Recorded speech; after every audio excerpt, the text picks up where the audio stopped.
Here is our backstage special effects cabinet. It is the furthest cabinet on the left.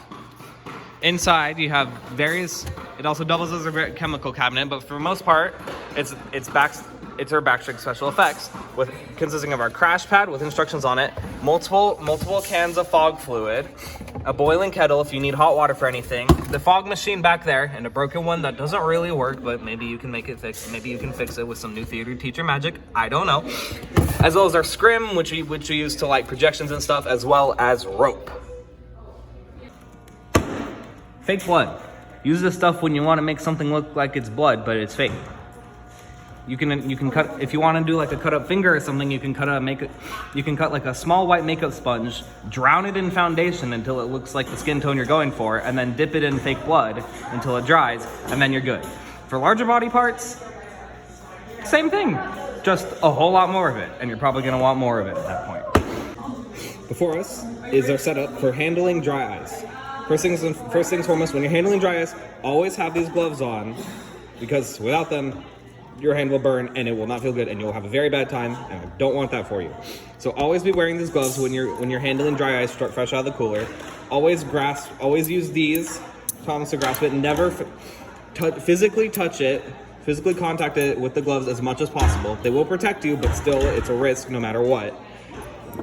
And use the tongs to get your dry ice, or hold it still while you break off a chunk with another implement of whatever sort, and then place whatever dry ice you're using in one of these fake plastic cups, so that it's safer for actors to handle and can be easily concealed within whatever apparatus they need to, whatever apparatus they're using dry ice for. So, the fog machine. This is the very much end of the fog machine. This is front end where fog comes out. This is the cap. Unscrew it. Put this fog liquid in it. This fog liquid in. Cap back on. Make sure that this little tube pipe thing is not stuck.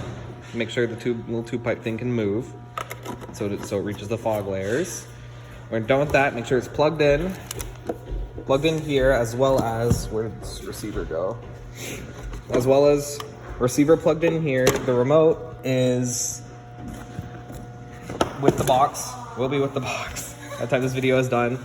And you'll need flexible dryer ducting if you want to pipe the fog somewhere else. So you can pipe the fog somewhere else if you want it to spew out from somewhere farther away from the fog machine. And as well as if you want to cool it, the dry ice bucket right up there, top of that corner, big black bucket with ducting some ducting still attached to it. So you're good. So you're probably good there. Use regular ice. Don't use dry ice if you want like low hanging, bunched up low fog on the ground rather than just spewing everywhere. Cool. Crash pad. Inside this box is the memory foam mattress, which forms the base layer of your crash pad, which you use if you're falling from any height. If you're falling from any height and not catching yourself, so like falling off onto your back from a height. You layer as much cushioning as you can. So what it'll most likely end up being is use a handful of yoga mats that are hopefully still in the classroom or around. Then this crash pad mattress. Then a large like cushiony sleeping bag or large plush padded blanket if you have it. And then as more cushioning if needed.